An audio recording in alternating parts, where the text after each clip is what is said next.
Hello, everybody. Hello. What's going on? Welcome back to the Corridor Digital Podcast. It's episode 180.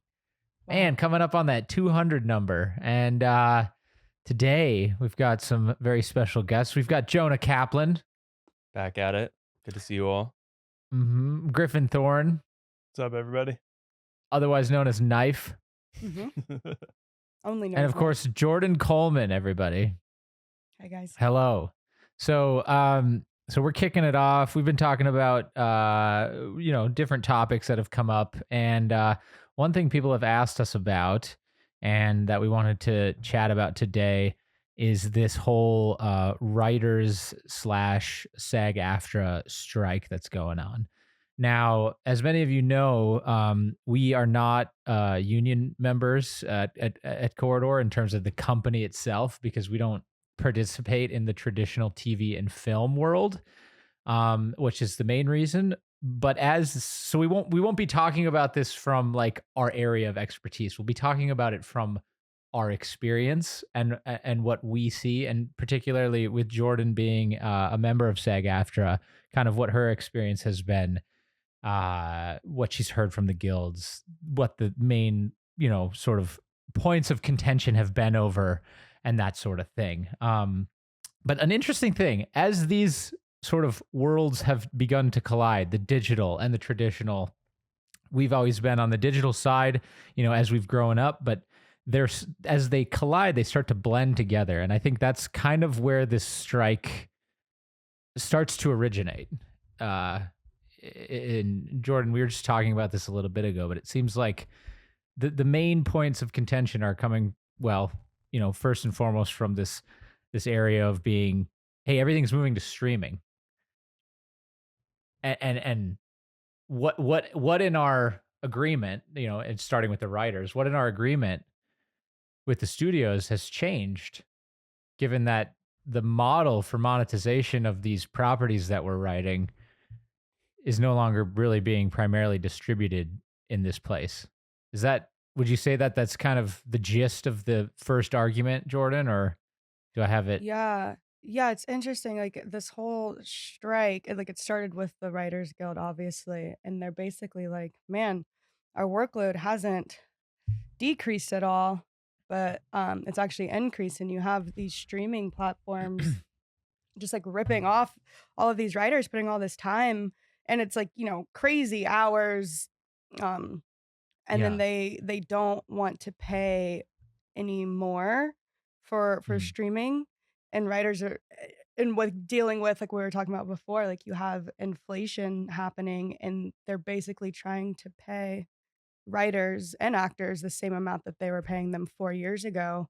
And that's like with any job, like even here at Corridor, you would expect something to go up, whether it's 25 cents, whatever, it's something, so the fact that we're dealing with the ATM. So before we get into some of the like reasons of, where we're at and what can be done about it, let's just lay out, at least, Jordan, again, we're not speaking about this from a position of like union representation or expertise or something. This is, again, we're not directly involved, but Jordan, just being a SAG-AFTRA member, like what has the guild sort of presented to you and the other members as like, hey guys, this is why we're doing this, and this is why we want to join the strike, and this is why it's important for you? What have they said to you? Yeah, I mean, so basically the president of SAG, Fran, as many known from The Nanny. Of course. Yeah. Everyone's favorite nanny. Yeah, Mr. Sheffield. She was done. They were trying to make these contracts with AMPTP, and they were just kind of getting like bullshitted around. And finally they were like that's just been too many years of not receiving the pay that our members should be receiving, considering inflation, considering new advances in technology, considering AI. And they gave them multiple chances to come back with a contract that was just, reasonable.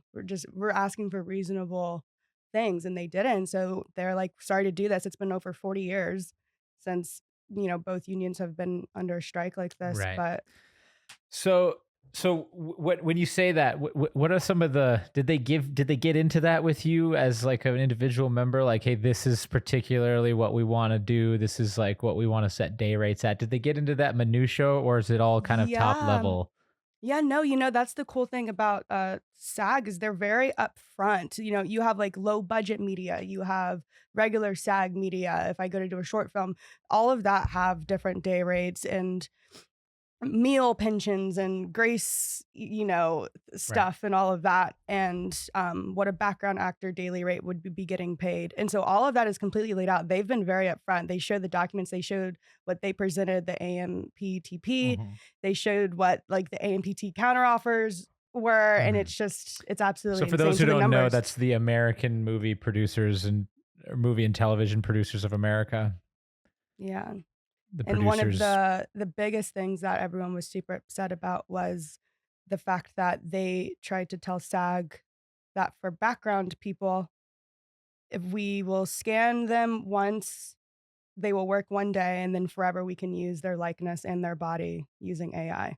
So essentially, what would be a career in acting has turned into one day rate. Yeah, that was obviously that's the point that's gotten the most news attention. Now, to clarify that a little bit, it wasn't in perpetuity for all projects. It was in perpetuity for the particular project, but I think the point is still relevant. If you're Yeah, on it's like one day on a set of the first filming of Star Wars, then now literally if you were on the first day on the first set of that production in 1977, still today, with everything in every different direction that IP has expanded, you would still be they would still be able to use your name and likeness as part of that. And I think that's the bigger point. Is it's like, yeah, you yeah. might not think one project is that big of a deal, but it is, and it can be. And then also, not only that, but one of the ways that a lot of people start is through background work. And so, you're effectively giving away your name and likeness to all these different properties, makes it harder to, well, what does it make it harder to do, Jordan? I mean, it makes it harder to establish yourself and Well, yeah, I mean, build a considering resume. that's how I got into acting, was doing heavy, heavy background work. It really would have sucked for one to not be able to go back on these sets again and network and meet people, because that's how I then became a PA, and then that's how I met other people on set. And also, I mean, it's Funny how very they're not expensive. scanning PAs yet. They haven't gotten to that level, but I'm surprised. Yeah, and also like in the guild, in order to get healthcare, you have to make $26,000 a year. And it's right. like if you're not Yeah. paying your actors and the residuals aren't there because streaming, then how are these people supposed to have healthcare and just make living wages? Yeah, so it's my understanding a lot of the like current deal that they're now in the process of renegotiating or negotiating anew, but the previous deal was still based on this very traditional model of theatrical releases, especially for the Mhm. writers, theatrical releases and television distribution.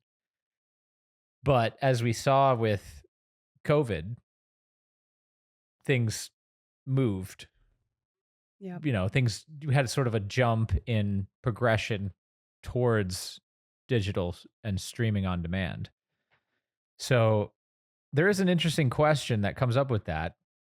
Like I do feel like a lot of the things that happened during COVID pushed people towards streaming.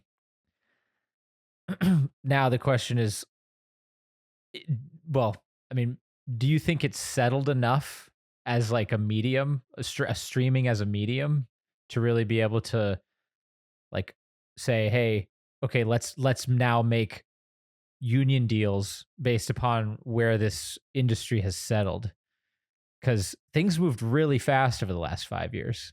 We had, Yeah. you had this, everyone knew streaming was coming, but then boom, COVID happened and it accelerated it by like 5 years into the future in the course of like 18 months. Right. Now, of course, this is kind of what stirred on the writers' strike in the first place, is they weren't getting the deal that they had previously was no longer equitable under the new sort of strata of the way that things were being produced and distributed. Right. So, I mean, have things settled out in reality though, or are they still? Because that's what all this is based on. You know, you spend all this time, you go Yeah. on strike, you spend 6 months on strike or whatever it might be, just to get a new agreement in place. If the entire economics of it changes again in 6 months or in 6 years, is it going to Mm. be? Is it going to be worth the time to do this now?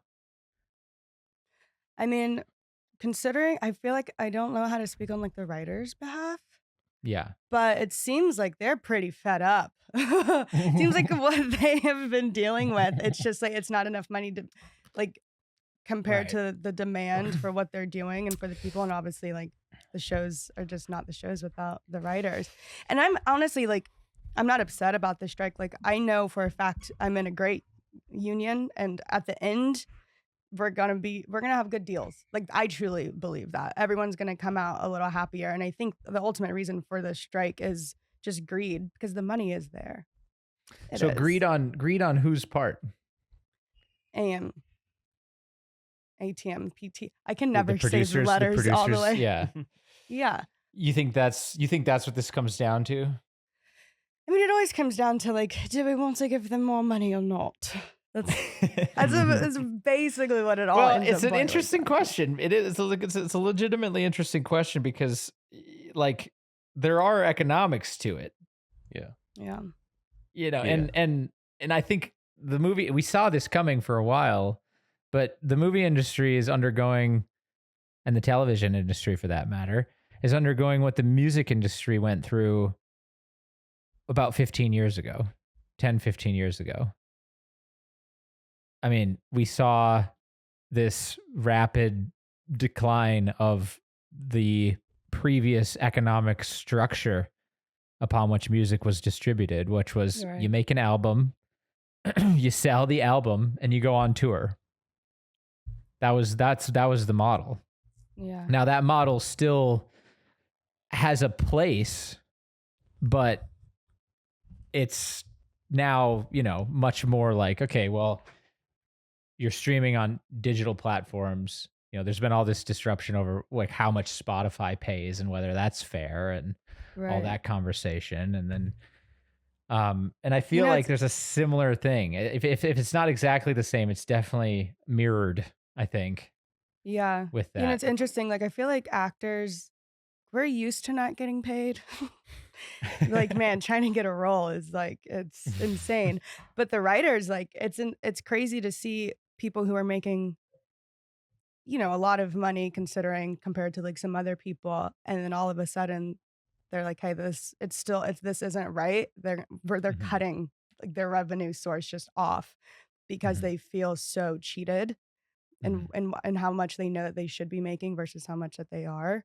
That's the part when it comes to like to actors versus the writers, how much they're losing. I mean, every day, because you're talking about writers that were signed to a show. Now, Yeah. as you'd mentioned, a lot of this is coming from just the amount of things that are being asked to be produced, right? Like I mean, we've all seen how much content is being put out on platforms like Netflix now.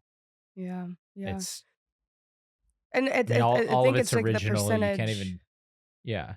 the percentage of just you can't pay someone what you're getting paid for years ago as well. On top of like streaming now becoming a thing and them not really wanting to share how much revenue is actually coming from streaming. Mhm. So Well, there's that's that a whole big debacle. problem. Yeah. And honestly, that would make it easier. If I was in their position, I would share all that because it makes it easier to find an equitable deal. But, you know, if you don't want an equitable deal, then maybe you don't want to share it. Yeah. But it does make it easier. If it's like, hey, look, this is how much we actually make from this, then, you know, maybe Yeah. maybe that's easier. But I don't know. Do you feel like there's enough?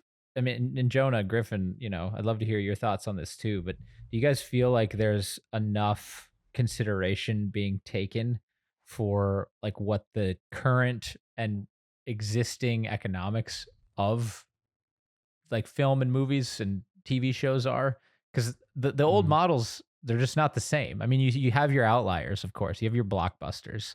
You've got your, your Barbies or whatever it might be that they're still bangers at the box office. It's like, they come in with the big numbers, and that's still the traditional model, and that still works for those very few films. But again, you can't look at the industry and look at, okay, what are the outlier 5% projects that still fit the old model? You got to look, what are 95% of projects being done now? And 95% of projects that are being done now are being written and produced, and they're going straight to a streaming platform. Yeah. That's the reality. Yeah. So do those economics support what people are actually asking for? That's what I'm wondering. I think, and I'm not an economist, and I'm also not working these studios, but looking at it in the way that it's happened, I do think that the growth into the streaming model from an economic standpoint, like the rabbit's kind of out of the hat at this point, but like it does not sustain the traditional filmmaking business model, which is like why the writers and directors writers and actors are so upset, because we had a system that worked, right?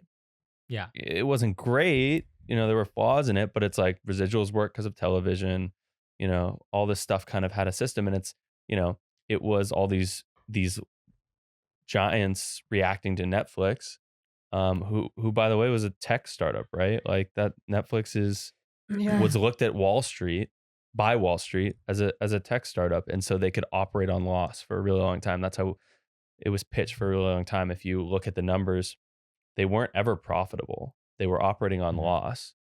Right. But that's like how you make a startup. Yep. And then all these, during the pandemic and all this stuff, you get all these streamers, large studios adopting that model. And well, Hollywood, you're supposed to make money. You can't make money with this model in the first couple of years. Netflix is just starting to do it, right? But suddenly all of Hollywood got flipped into this tech bro startup model, and the market stopped liking it also. Well, it was going to happen. And I think everyone knew it was going to happen. I mean, Disney was working on Disney Plus for like 5 years before they actually rolled it out. And then they rolled it out in 2017. Yeah. I think. Oh, yeah. So it was around before the pandemic, but obviously that accelerated things. The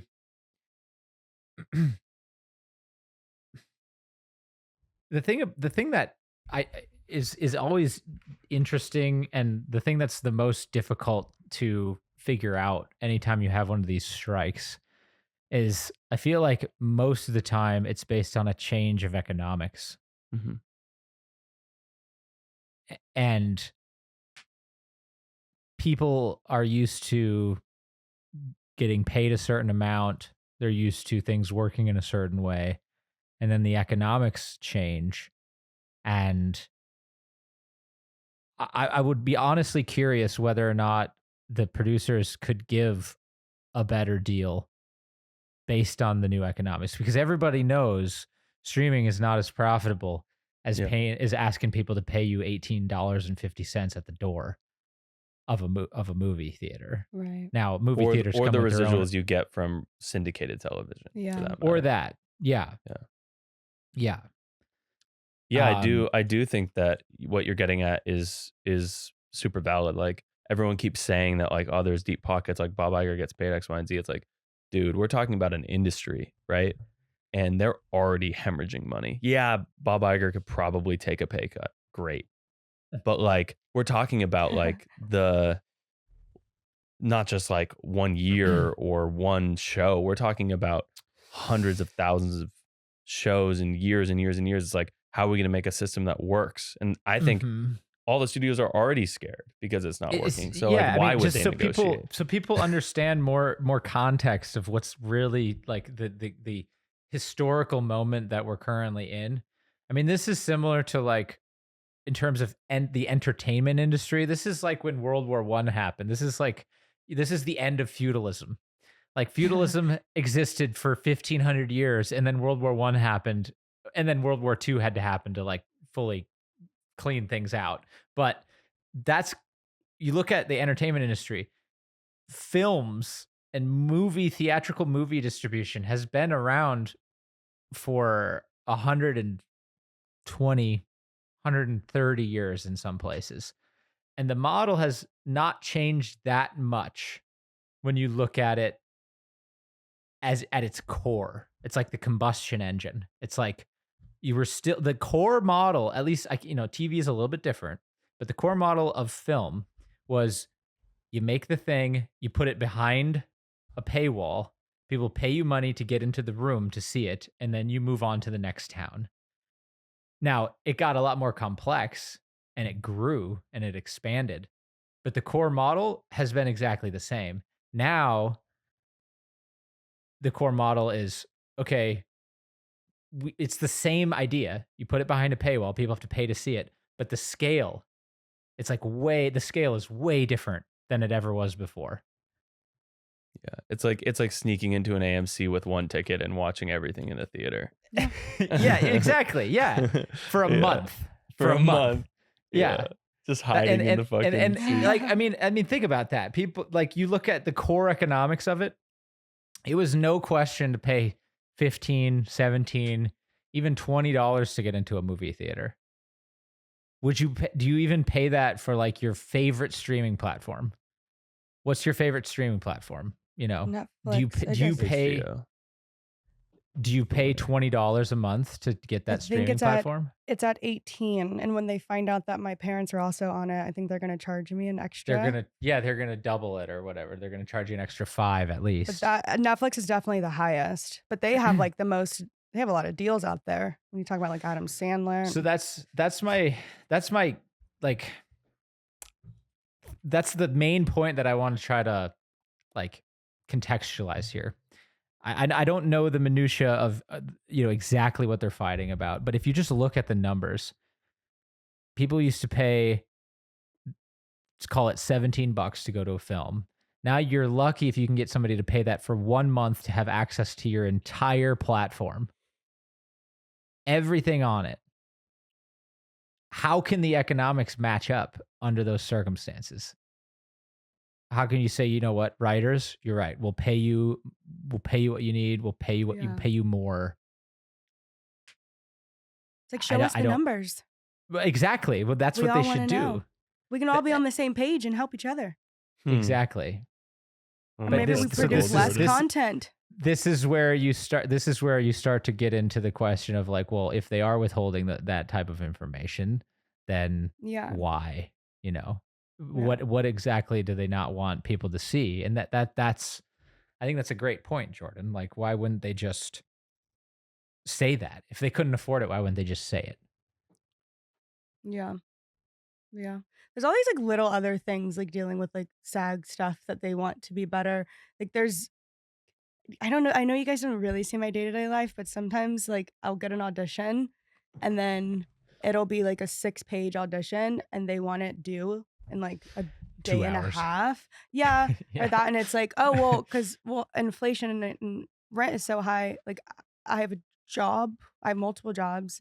I bet, okay, cool. Let me push out this audition. And then they're like, it'll be 8 p.m. I'm like, oh, tomorrow at 2 p.m. you have an in-person audition. It's like, what? Like, how are you guys expecting us? And so that's another thing in the agreement is not forcing actors, especially for like low budget media, to have to memorize 5 to 10 pages of content to turn around for you just to pay us like a day rate of $200 when we do get on set. It's like you get this. It's just they're wanting a lot out of people and then not paying them. Well, so I mean, anybody who's ever gone to Hollywood and done anything, the first thing that you see, and this is more for people who haven't seen this, but the first thing you see is how impossible it is to be an actor or actress. Like it's almost impossible because that's exactly what you're supposed to do. You're supposed to memorize 6 pages of something the next day and show up at 2 p.m. across town.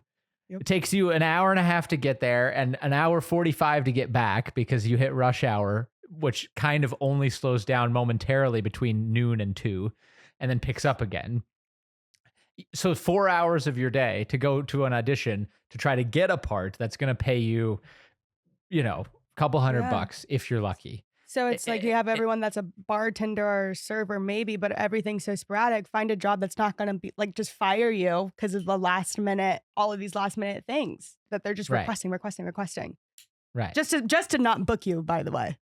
Yes. It's kind of the background actor conversation too, man, where it's like you get in those rooms with those auditions, and you get to meet casting agents and you get to get notes back from people. Right. And it's like with the model of doing the digital submissions, it's like, you just have your laptop. You're just staring yourself in the mirror. Not only that, if you really look at it too, it's economically trapping people because the quality of your audition is now dependent on the quality of your microphone and your internet connection and your webcam. And it's like, you can say, performance is performance, but it's like, there's like all these barriers separating you from the business now. And it's just like, why even be in Hollywood if you're gonna be in, because we your love apartment.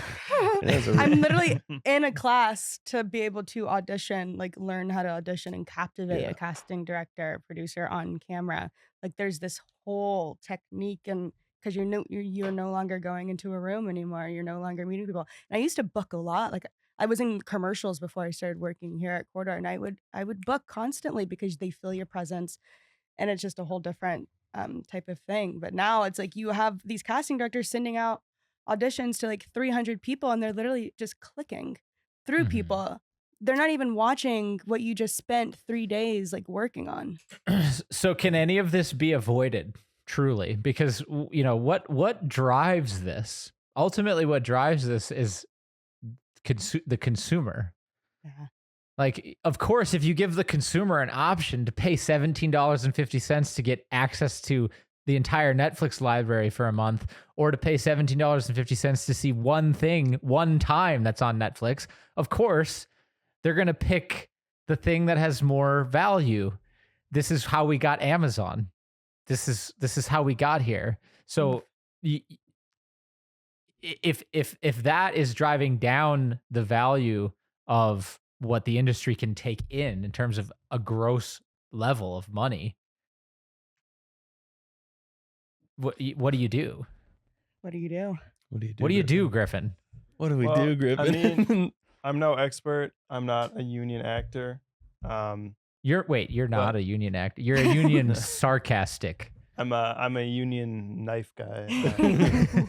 He makes the props. I mean, we just as an average, ordinary guy type dude, we kind of glossed over the whole like Bob Iger makes X amount of money, and it's awfully hard to not look at all of the things that go into this situation and into revenue streams and economics, and say, well, these shareholders and these executives still are able to bring in triple-digit $1 million salaries, and there isn't money for cost of living raises. Sure, but I think the point that Jonah was making, and I think I was making it too, is just simply, even if you got rid of those things, it wouldn't.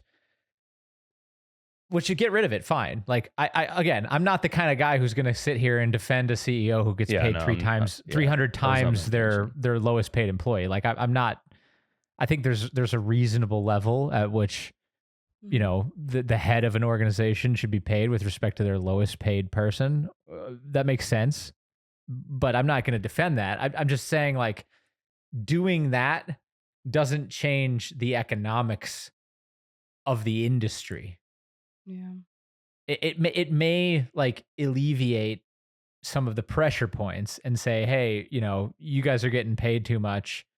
You can tone it down. You don't need to give a 9-cent per share dividend or whatever it might be every quarter.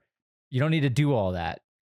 You can take the money, you can put it back into the industry, you can put it back into production, you can put it back into the pockets of the people that are actually making the stuff for you, which, by the way, is the same gripe that I have about digital media platforms. They pay us pennies on the dollar to make basically for them free content, which is another just absolutely insane thing when you think about like all the minutes that get put onto YouTube every day. YouTube is not like, they're not buying it.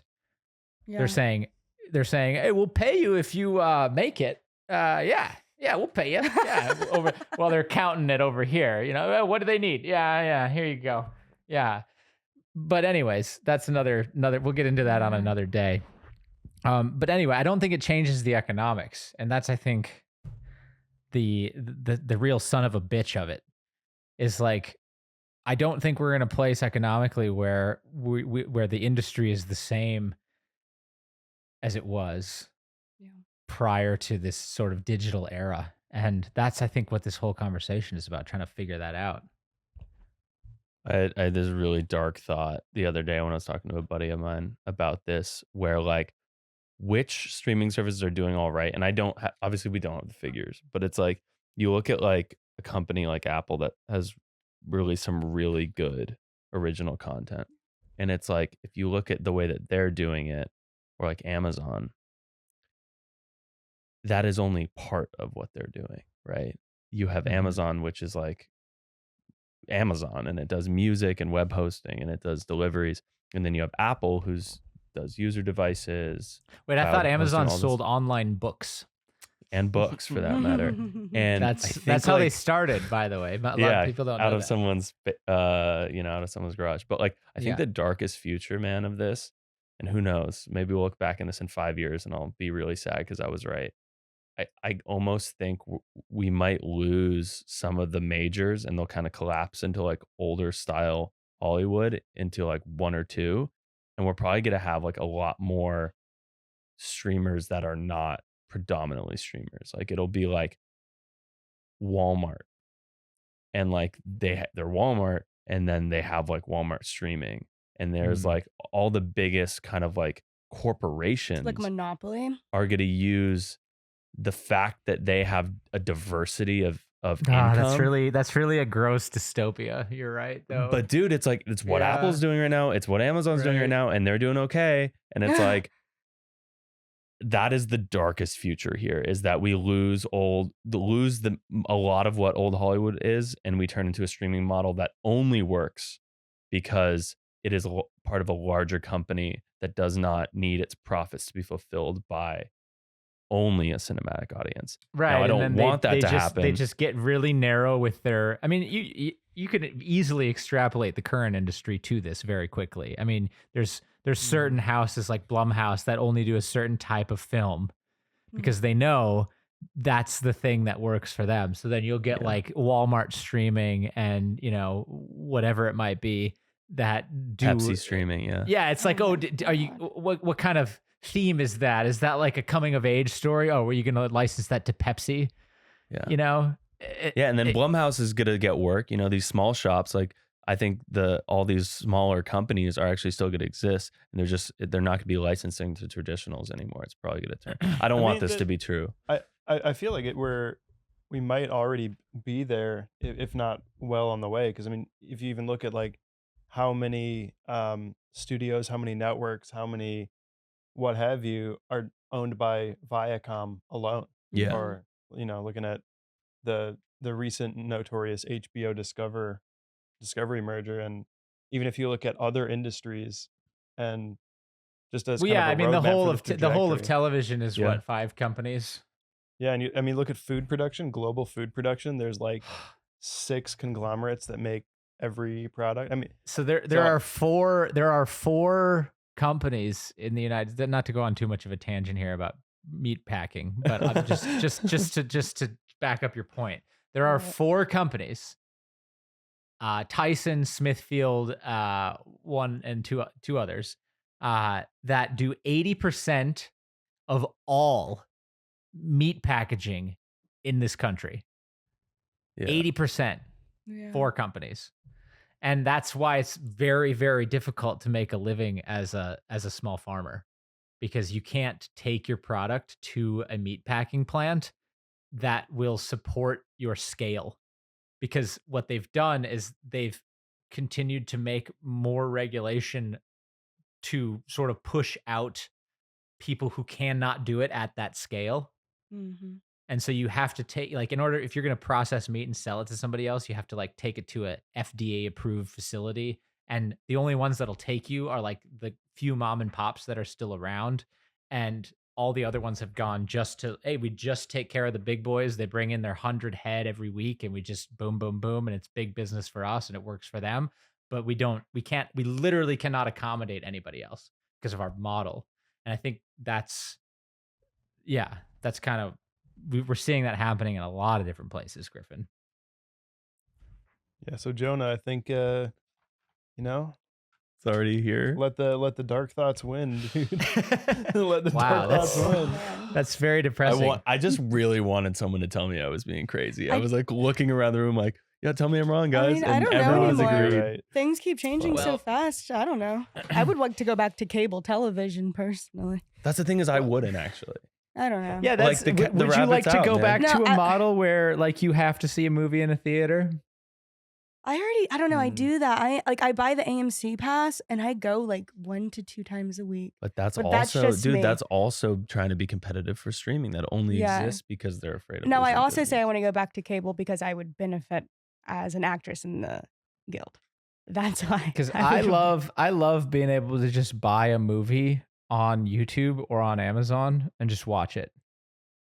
It's like the stupidest, easiest thing in the world. And this is my consumer side speaking. Well, what But- is the with cable that with the cable package you can also do that with movies within? It's a not pay-per-view, but on demand, right? Yeah. Isn't that Yeah. like all with on cable as well? So it's Yeah. like I feel like you can watch whatever you want. Like what do you mean can- by cable? Well, I don't know. Every time I'm at a family's house, I Yeah. don't have cable. I don't think any of us in here. I don't know. But when you are scrolling through channels, there's like the on-demand channels that you can like pause, you can like record, you can like get movies that actually start at that's like a certain subsection of your overall package though that you would purchase from say DirecTV Yeah. or your cable provider. Not a That bad would be like- model. no, but again, meant to be competitive with video on demand. Yeah. And the video on demand model is just so easy for consumers. I know. It's like if you know that you can watch here's a little dark secret about me, okay? I've been watching through the Fast and Furious franchise since we did that Fast and Furious whatever, that crew video. And one thing I do is it's like, oh, I got an hour and a half. Okay. Go to the next one. It's $3.79 to watch it in 4K. I punch in my little password and boom. Literally 30 seconds later, I paid $3.79. I'm watching this movie for the next hour and a half. It's a rental. Obviously, you don't own it, but you don't own it anyway when you buy it on the platform. And then that's just like, that's what everyone does with the model. You know, that's how to have it that convenient and accessible. Yeah. You're still paying for it. So yeah. Yeah, it's a question of if we want to keep it like this, if we want it to feel like this and not go into dark dystopian Pepsi Future, I think we need to be cool. Sorry to call them out. Never gonna get a job at Pepsi now. Damn, You're done. You'll never work in this town. But like we either need to be okay with less content, right? Yeah. Or more advertising. Well, that's Like, an interesting really point. the two things that are if there's more advertising, then they Yeah. can Yeah. sell more ads, they can make more money. Ugh, And if there's no more less advertising. content, they can pay everyone more fairly. Go ahead, Griffin. Hulu. I'm sorry, Hulu. This is not a personal attack, but I have the base free Hulu subscription, and they've started putting ads when you pause Yep. your video. Like Yep. you'll hit pause, and it'll just be like new from Pepsi. Friggin' I can't do it. Pepsi. Pepsi's Can't do taking it. a That fucking sounds beating awful, this Griffin. episode. And Oh, it's honestly, so bad. Just give me less stuff. Yeah. Give If I me had to less stuff. choose, there's too much stuff to watch. I can't watch even a quarter of it if I tried to watch all of it. Yeah. We don't need Jonah, I think, more. yeah, dude. I think you're making a great point there, which is Absolutely. you everybody agrees you don't watch everything that's on Netflix. You don't watch everything that's on Amazon. You don't buy everything that's in Walmart when you go into Walmart. Like you have your particulars. Now, this is where I don't know. I'm very hesitant to say like, hey, the government should come in with antitrust and like break some of this up, because I know how bad they are at their job. And it makes me very hesitant to say that. But if there was one thing where, you know, something might serve the consumer, it would be, hey, maybe not everything is on Amazon in the exact same place. And I don't just mean that in terms of movies. I mean that in terms of like, that company is just too goddamn big. Like it is. Let's be like, they're killing every mom and pop. They're killing every manufacturing. They're doing this to the entertainment industry as well. They're driving down the cost of what they can generate. So that drives down the cost of what can be paid, which puts the writers and the actors on strike. Yeah. It's like the whole thing is part of this. And again, this is just one like sliver of the overall thing that's been happening for the last 40, 50 years, which is this sort of trend toward globalization. And we're seeing, and everyone's like, oh, well, globalization's good. It makes things cheaper. It makes things more available. But also you're seeing the other side of it now, which is when it goes too far, it turns everything into a terrible, horrible dystopian future where Pepsi is now serving you rom-coms. So you're essentially pitching that the solution is to tell these larger corporations that are to basically do like an antitrust thing, and it's not on like Discovery or like I don't think that it's necessarily like a government solution that you can just, again, everyone likes to go, well, if we just got in there and took one big swing. I think it's like like the bludgeoning tool. It's more about if people would be willing to pay more for less, but the less is more valuable to them. Yeah. Mm-hmm. That's the thing. And I think we do see that with the Corridor Digital platform. That is a tiny, I think, silver lining, at least in my life, that I've seen, where people pay us $3.99. And yeah, is it like relative to what you get for Disney Plus? Is the $3.99 like the same cost per what you purchase? No, it's not. You're paying more per minute and you're paying more for it, but you're paying for what you want and we're giving it directly to you. And the cycle goes around and round and round. And that has more value to the person than it does to say, hey, pay 4 times that and get access to everything that's on Netflix. Because that doesn't give you anything in here. It's like you're not getting that value from that purchase. You're getting like the bounty of 1 penny goods that they're trying to stuff as many 1 penny widgets as they can inside the box and then just be like, here, just take this and leave us alone. Super random, but there's this commercial I keep hearing.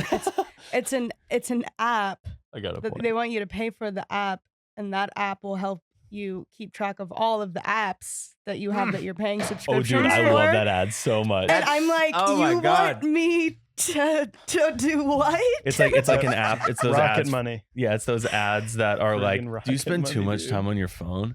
Here's this app to help you spend less time on your phone. And I'm like, apps hey, that you aren't using. We'll help you get rid of your subscriptions. So I'm like, dude, that's. I think people that's where we are finally realizing this though. Like I think literally after COVID, I do think that there is hope for the future, because I think people turned a corner with respect to some of this shit. Some of these stupid games where it's like, get the app to use less apps.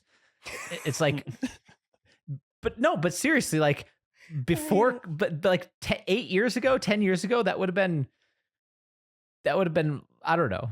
People wouldn't have thought twice about it. They would have, do you have Apply? And they'd like take the vowels out of it and then like put the cross logo and, make it some sans serif font with like some pastel color. And you're just like with a white background, you just like, shoot me, I don't need another one of these. Yeah. And this is exactly the way that rock and roll finally died, because people saw in the 1980s on Sunset Strip how it went from Van Halen and Guns N' Roses to just everybody repeating the exact same fucking thing to make money, basically. And all the art of it and all the artistry and all the things that came from it that people loved about it were a carcass of what they were. And I think that there is a little bit of that happening now, finally, where people are realizing, hey, you can't get everything from a streaming service. You can't get everything from a phone. Yeah. And like what you really want to pay for is like if I could sell you 100 of your favorite movies and shows for like $15, you would buy it. Because those are all your favorite things in one place. You'd pay more for it because it has more value. And again, it comes down to this value versus quantity thing. And I think that's the ultimate like decision that people make on the consumption level that affects, things like what's happening with the writers and actors strike. You know what the That's my one take on cool it. thing about the streaming platform, though, for actors especially, is Yeah. like, well, okay, so if like writers now, you're able to kind of get a little more creative, and you can have a show that's like, we don't know about it, but there's such low risk of putting it onto whoever's streaming platform. And so Yeah. now you get someone that got to put it their on show- Tubi and see what happens. Yeah, and it's like, boom, okay, cool. A creator just got to put out something. And then Yeah. like there's up and coming actors and actresses that now get to shitty rate, but work because okay, they didn't get onto the big blockbuster film, but now they get to do that. So it's like that is the one like counter argument I would have with streaming is limited unlimited possibilities of being able to put stuff on there. And it's just like no one's gonna unsubscribe from Netflix because a shitty show got put on there. No. Yeah, it's almost like you're saying, Jordan. You might This is unsubscribe if 1,000 of them get put on there, though, because honestly, it Yeah. clogs up your experience. But what if you have a small amount of shows, right? You're saying quality over quantity. But then it's like, well, if you have this impression, you're like, this is the perfect streaming service. It's been built for me and there's not too much stuff, but like everything is a banger. Then the percentage, if something you disagree with is put on it, the percentage of how much you care and how much that affects you is a lot higher. Yes, no, totally. Yeah. You Wow. know, But this is where AI comes in. And I want to bring this up anyway because it leads into part of the writers' strike arguments. But this is also where AI comes into this. I'll go on. Yeah. Griffin, you were about to say something. Griffin was about you were to about to say something. something, so I didn't want to.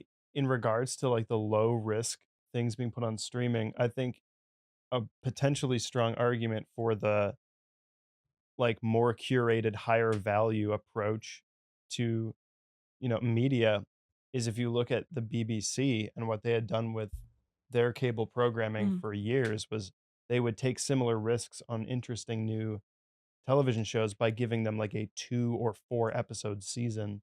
They would just invest less time into or they would give it less time, and then you didn't have like you open up a streaming service and there's 40 bajillion ugly derivative adult animated shows or reality shows or forgettable crime dramas. And, right. That would be really interesting to see. It's something we talk about, and this a little pulling the curtain back on what we're doing at Corridor, but we've talked about this, Jake. Like we like the idea that what we want to do with the website is something where it's not like seasons of television, but it's like quality ideas and we get to test those out. And I think that business model is smart and you get some really inventive ideas that way. Well, we're going to be doing that this fall with you, Jonah. Yeah, that's the idea. And so, what you're saying is really exciting to me because it's like, if we can take the BBC model and attempt that on a small streaming service that people just care to be there. Yeah. I think that is a viable way forward. I do just get concerned that like with what you're saying, Jake, too, and this smaller streamers with everything you want. So imagine that happens, right? And then you have like 80 to 100 or maybe thousands of these small little ones like Corridor Digital, right? And you're like, wow, finally we did it. They're all in control of themselves and they're self-sufficient. And then some motherfucker is gonna come in and be like, wait a minute, what if we just bought them all? What if you had an app? What if you had an app where you could watch all these, and then it's gonna fucking circle back and it's gonna be cable? I just don't see a work. Like it's but that's how this whole system works, though. And it's like it. But when the big boys buy too many of those little boys, eventually they get so crusted up with the model having to work in the most precise way, because again, all they care about is how much money they can extract out of it. And so, because like, again, I don't understand quite fully the corporate chain mentality. I think there's a little bit of a, what's the right word? Like, I don't know if psychopath is the right word, but like you got to be a little crazy, like just a little bit, to be like, you know what? All these things will be mine. It's like, I don't trust. I don't know if I quite trust this person. But at the same time, I see why it gets done, because it's like, well, the other argument, the more humane argument is, well, we have a good business model and these people were trying to do the same thing that we were trying to do. We just did it a little bit better. So we bought them and turned them into us. That's more like the Genghis Khan model, where it's like, you become my general, sir, once I take you over. But anyways, I digress. I love that example. I love Genghis Khan as an example of a not crazy dude. He absolutely was. But my point is, like, classic not crazy guy for sure. He wouldn't just kill his enemies outright. He would say, this is what we're doing, and this is why you should come and follow me, and why my model is better, and why you will be better under my model. But he was still crazy. I mean, he's like the ancient ancestor of like half of the world. But other than that, the point is very good. It absolutely. Now I'm just imagining like Genghis like laying out the compensation package. And if you don't like it, I'll cut your head off. Yeah. But you stick around 5 years, stock options. Oh man, it'll give you an extra horse. Yeah, if you stick around that 5th year, you get an extra horse. But yeah, So man, now I mean, they we're at an consented. interesting time. I do think we haven't really touched the surface of like the whole AI concerns, I do feel like a lot of those are blown a little out of proportion. I mean, obviously there was the one with the Screen Actors Guild about being able to scan you and then have you be a part of that production forever. There was also some concern about the use of AI with respect to the Writers Guild, where they were saying, hey guys, they're going to have AI come up with drafts and then have writers basically punch up and refine those drafts, as it were. To me, that use is a lot more viable than obviously the let's scan your body and own you forever thing. Because you would think that it would lead to more stories being told. But again, one thing Nico and I were talking about with respect to these strikes is when you look at it only from the lens that there's so many distribution outlets, then the idea of using AI to help write more stories to pay less writers on a particular project sounds like a bad thing when you only have a limited number of outlets. And so this is, again, Jonah, going back to what you were saying, which is like, well, maybe there's going to be more outlets in the future. I don't know, but God, make it stop. I know. I hope I'm not spilling the tea here to the studios, but like they know like Unreal Engine exists with metahumans. Like they don't need to scan anyone. Like they know, right? Like that's what I'm Sorry, and I just got really fixated on that one point, man. But it's like when they've been talking about the scanning thing, I just keep thinking over and over again. I'm like, but then think why? about it. But then that goes Why? into how now VFX artists want to like become unionized, because it's like producers, they still don't know how to work Unreal. Like that'd be like me being like, well, I can just go make a meta-human. I can't make shit in Unreal. I don't know how to work Unreal. So they would still have to pay people. Rather, it would be way cheaper to scan someone and then use their likeness for forever, rather than pay someone to do Unreal every day. If we talk about AI, then we're talking about the VFX industry, which is like 3 podcasts of what's going on right Crazy. now. Yeah. Because we should probably we should probably peg that onto another one and pick up this conversation. But it is interesting to see. I think overall the point is we're at a crossroads. I think we all know how we got here, but I don't know if we all know where it's going to go. And we're certainly here because of a lot of the advancements of digital, a lot of the advancements of AI, if you can even call it that. I really hate to use that word because it is just machine learning computer programs. There's nothing advanced and sentient about it. It makes it sound like it's sentient, which I don't really like, but it's very good marketing. We'll see. Companies. Because there is a picture that surfaced of me on the internet on Rebel Moon. It was a leaked photo, and I don't remember taking the photo. Now, what I do remember is being scanned for hours with like hundreds of cameras. Yeah, you know. And I am in that outfit and everything, but I'm in a very, very, very small part of the movie, but I am very interested just to see, like, am I going to see myself in multiple parts of this movie that would have been giving me more money? Like that would have been another day rate, another, say if I didn't have like a full-time job, like if I was a working actor and I'm like, oh, well, guess who didn't make the $26,000 to get healthcare, but guess who could have if they actually paid me every day. It's very interesting when you think about it like that, like how many days you would be missing if it wasn't for some of these technological advancements. I think that's what I think we're trying to set like a precedent, or like, so like sometimes the AI is getting blown out of control, but it's like, but how far will it keep going? And like, some people will benefit, some people won't. And when you think of like, when you move to Hollywood, like how much money you could have made versus like a year now because of advancements, well, this is how much you're going to make now, deal with it. It's just like, what can you do?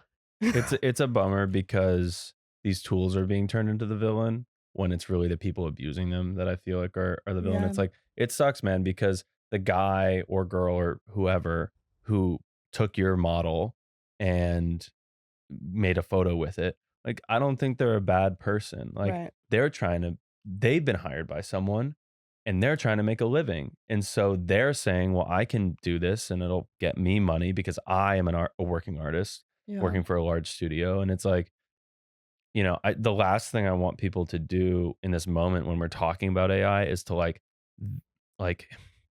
the concepts of like ownership and the way that we attribute our influences and all these things. And this is on top of mind because I'm writing this video with Nico. It's like, those things are like tool agnostic, and we need to like pointing the fingers at someone who is interested in like learning a tool is like, someone can use it to take your likeness and steal a day from you. But it's like, let's not yell at the person who's interested in learning. We can yell at the person who's taking work away from people. Right. But those are not the same person. Yeah. And the same tool that Corridor will use to like tell a story, like a corporation will abuse. Right. Is it our responsibility not to, or is it our responsibility to keep those people accountable in the same way? Yeah. And so this is a perfect button here, Jonah. You just laid it out perfectly, because how do you keep them accountable? And this is here's you ready for the shocker and the worst part about it? It's how you spend your money. That's how you keep them accountable. That's the only way, because the only thing corporates care about is money. It's the only thing they care about. That's their entire organization. It goes from, hey, we got a good product and we got a good culture and we got to give something to the people. I mean, we saw this happen with Black Rifle Coffee. No shame against those guys. I love those guys. But what happened when they went IPO is they became about the price of the share, not about the coffee. And it's, there's an argument to be made on both sides, but like very strongly I saw with the actions of the board and like the way that the culture went, like it became, stopped being about the thing that they were doing, and it became about the money. Yeah. And, I still drink their coffee. I still like those guys, like, and all that good stuff. But like there was that shift. And that's true for every corporation that's public, especially if it's public. That's true. And so the only way you hold them accountable is how do you spend your money? Do you buy from them or not? And it's hard sometimes because you want access to that Netflix library for $7.79 with ads or whatever it is, But that's the world we're in. What if like your cousin has an account though, and so like you kind of use his, but like you don't really have to pay? Like, where's the line? Do I have to cancel his for him?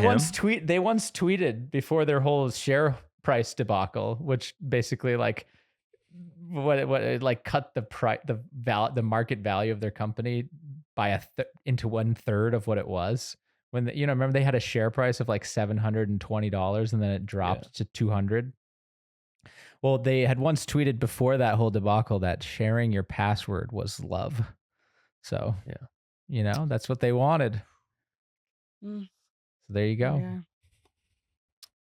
Well, all right. There is a streaming service you can go to that isn't screwing you, and it's CorridorDigital.com. Hey, built on AWS, by the way. Thank you. Built on AWS, so kind of sponsored by Amazon, but we're doing our best. Listen, they have a great, look again. They got a great service. It doesn't go down and it had a great price. We're not, we're not that much different, but we are still the little guy. So if you support us over there on Corridor Digital, we appreciate it. And Jordan, good luck with the strike. I hope you get your walking boots on and get out there and get what you need. Yeah, I'm actually about to head to acting class right now. What a better time than to refine your skills than when you can't work anyways. It's like take the time to just get better. And hope one day you get to show the world. Well, thank you all right, for y'all. sharing your experiences and your insights into this topic. Yeah, thank you guys for listening. Very helpful. All righty. Wow. Thanks for listening, everybody. And we'll see you on the next one. Have a great day.